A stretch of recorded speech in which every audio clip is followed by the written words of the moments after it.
So you try to tell me, since y'all throwing these dramatic warning speeches at me like I'm supposed to just clutch my chest and fall to my knees because your belief system says I'm going against the grain? Nigga, what grain? The grain you chose? The belief system that you inherited? The fear that you were conditioned with? You talk about that grain? Let's be fucking clear. A belief is not a fact just because you repeat that shit with confidence. That's not divine revelation. That's just conviction mixed with childhood programming. And these little threats, don't say I didn't warn you. You'll cry for God later. You're gonna lose everything. Listen, dog, if God needs you to send me threats like a fucking bill collector, then maybe you should be the one that's worried. You say you giving me facts, but all I heard was assumptions and projections. All I heard was a long paragraph of emotional church guilt dressed up as concern. But here's the part y'all just love to ignore. I used to be a Christian too. I spent my whole life in that belief system. I know exactly how you think, how you feel, and how you interpret things. I used to say the same lines and repeat the same scriptures and use the same emotional logic. Not anymore. So don't act like I'm confused or uninformed. Don't do that. Because see, I didn't walk away because I didn't understand. I walked away because I finally did, fuck nigga.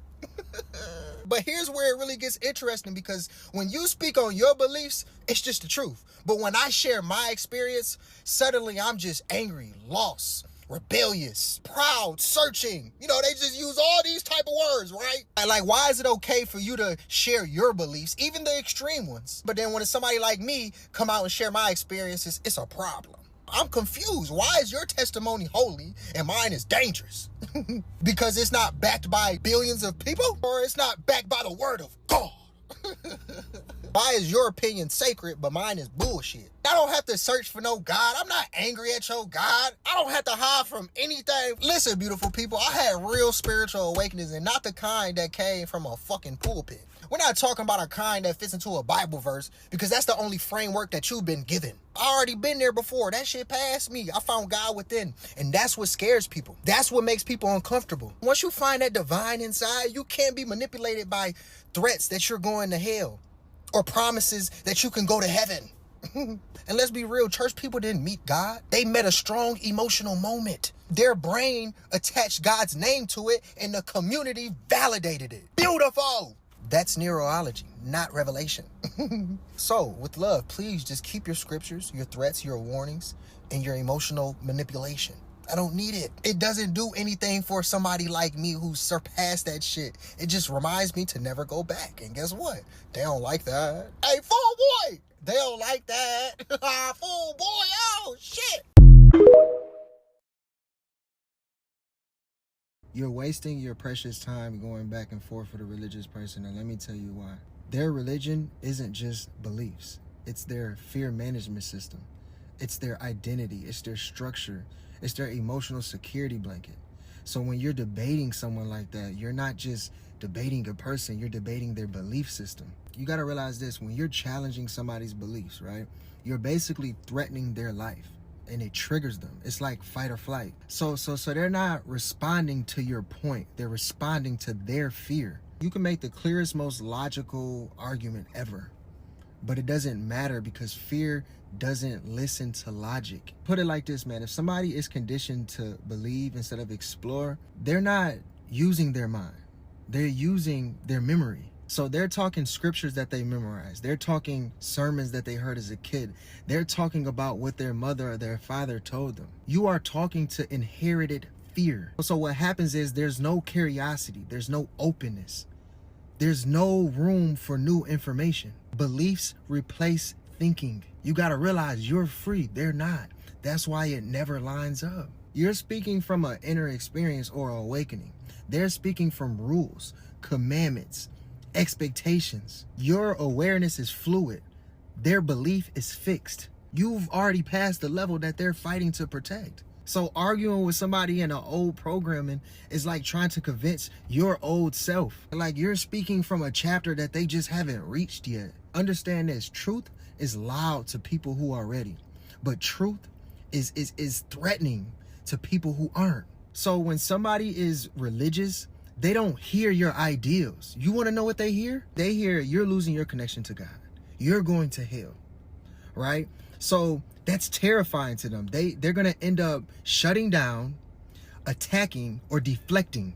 And please understand, it's not because of you. It's because of the fear that they're trapped in. So don't argue. When you argue, your energy drops. But when you stay true and grounded in your truth, your energy rises. You don't have to convince, convert, none of that shit. It's not necessary. You got people like me who won't put themselves on the line. I'll take that. I'll take what they dishing out. I ain't tripping. I already prepared myself for this. I already knew this was coming. They need your energy more than you need theirs. And guess what? They don't like that. Hey, fool boy. They don't like that. Fool boy. Oh, shit.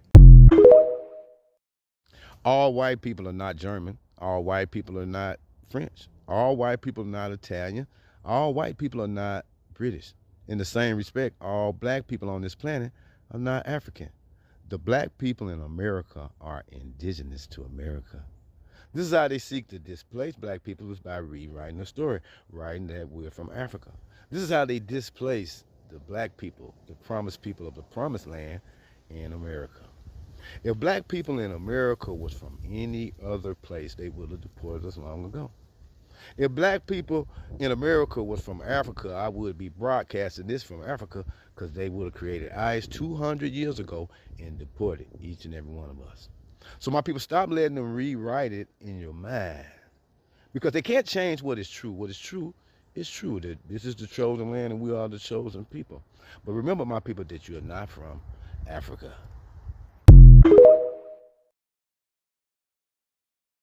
The people that are the mound builders or descendants of the mound builders are the Native Americans, especially. Cap, them ain't no Europeans and them ain't no Native Americans in them damn mounds. He gonna receive. The skulls discovered in the mounds are not shaped in the least like skulls of Indians, Native Americans, nor Europeans. My ancestors growed the mound. Them ain't your fucking ancestors. Acting like he's some type of mound builder descendant. Them ain't your ancestors, big dog. Them ain't y'all people. See, people been calling other people fake for a long time now. We got a chance now to let's come on, America. Let's put everybody paperwork to the table. Who we paying? On one side, we paying Spanish people from Spain. On another end, we paying French people. On another end, we paying Asians. They're in the Confederates. It must be. Man, old man corn rolled up. Where y'all hiding this shit at? Where y'all hunter-gatherer hiding our fucking artifacts at? My boy got corn rolled down his back. Look. Looking just like my damn cousin. Look at that. Stop acting like these y'all, man. Stop, bro. Please. Y'all culture assimilate these people, bro. Look at my boy. Look at the Olmec mounds and pyramids. Mounds and pyramids. They knocked the mounds down, people. They don't want you to see the mounds out there. Mounds and pyramids down there with the Olmec. And they went right into stone structures because they was evolving. Our people come from there. This is our teaching. The creation story said, from a mound you come from, a mound you go back to. So they buried our people right back in the mounds that come from the creation story. The mound is the belly. The mound is the belly. Fertility of a woman, pregnant, Mother Earth. Now you get it? You get it now. Roll the call. People be like, Jesus saves. Saves who? Huh? You got kids coming up missing every day. You know what I'm saying? You got kids getting abused every day. Saves who? Who is he saving?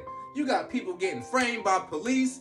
You got folks out here, had dreams and ambitions and goals and are very intelligent, but you wouldn't know that because they strung out on drugs. Say, who is he saving? Huh? You got people that have died in church, worshiping God just like your Christian ass. Somebody walking there and bomb the place. Somebody walking there with a gun and spray the place up while they praising Jesus. Saves who? Who is he saving? Huh? But miss me with the bullshit. You better off telling me Superman is saving. Ain't nobody being saved by no damn Jesus, bruh. And then this one they gotta move the goalpost. No. He gonna save us in the afterlife. Oh, so now you tell me about some shit that ain't even here that you can't even prove. We in the life, me and you, but you telling me about some shit after this. You ain't even went to go see it. You can't even take me to go see it, but that's when the saving gonna happen. Miss me with that, but they'll say in a heartbeat, well, Jesus saved my life. Oh, so you're special, right? Your grown ass have made all these mistakes, but little kids and shit, they ain't being saved. Oh, Jesus want them to go through. Man, miss me with the bullshit, bro. Ain't no Jesus. You know what I'm saying? Bro, the shit that happens in life, you get to a point where you got to be realistic and realize, you know what? This is some bullshit, and nobody's coming to save the day. I don't have no more excuses to make for the almighty thing that should be able to speak for itself. Only people that's speaking up for this God and this Jesus is y'all, but they ain't saying nothing for themselves, bro. Ain't nobody being saved. Let's get some things clear, honey. I don't even know you. You can't tell me where I come from, and I don't think, bitch. I know. I motherfucking know. See, this is what's wrong with y'all. Illiterate. Best way to hide something from a person is to put it in a book top, motherfucker. What part didn't you understand? That the whole Alex Haley movie Roots was a lie. And he was sued by a white T-man for using that man's imagination. So the whole motherfucking out of Africa theory is a lie. My grandparents heard nothing about that, honey. And neither did my daddy. That just started in my generation in the 80s, bitch. What are you talking about? I done went back to the 1800s. Can you do that? Let's do a challenge. 1800 challenge. Post your motherfucking great-great-grandparents, motherfucker. When you turn against your higher self, you suffer. So the first thing you do is the spirit will tell you to do one thing, your lower nature tell you to do the other. And most of the time you follow the lower nature, and as soon as you fuck up, you say, damn, I told you to do the other shit.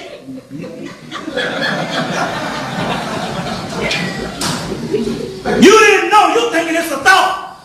That's your high self saying, fool. I know all. You see, you supposed to have done this. That's your higher self. So, breaking it down and say you got an angel on the right of you and an angel on the left of you, which is actually higher nature, lower nature. And the angel on the right of you will tell you every damn time, you need to do this shit. And it always tell you first. Because you always ask the question first. Because you're asking the Akashic Records, which is the melanated computer. What should I do? And it gives you the damn answer. But then you start rationalizing and intellectualizing, and then you go to the lower nature. Oh, fuck that shit. Yeah, I can do it this way. Boom, you done fucked up. So when you turn against God, it's not turning against a God up there. The God up there don't exist. It's only a big ball of energy that don't give a fuck whether you live or die. But what God are they talking about? They're talking about your higher self, which is God, because that is connected to God and is one. If I tell my wife, if you don't love me, I'm going to set you on fire, am I a loving, good husband? If you set her on fire, then you never loved her to begin with. And if God sends us to hell, he never loved us to begin with. Wrong. Okay. This just further proves my point that Christians don't respond to logic.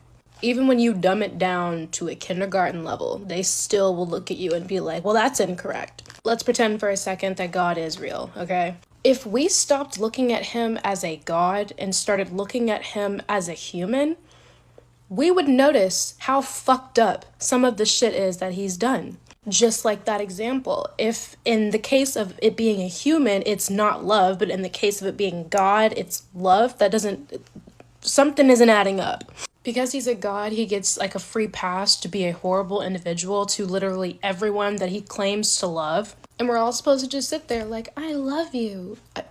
Make it make sense.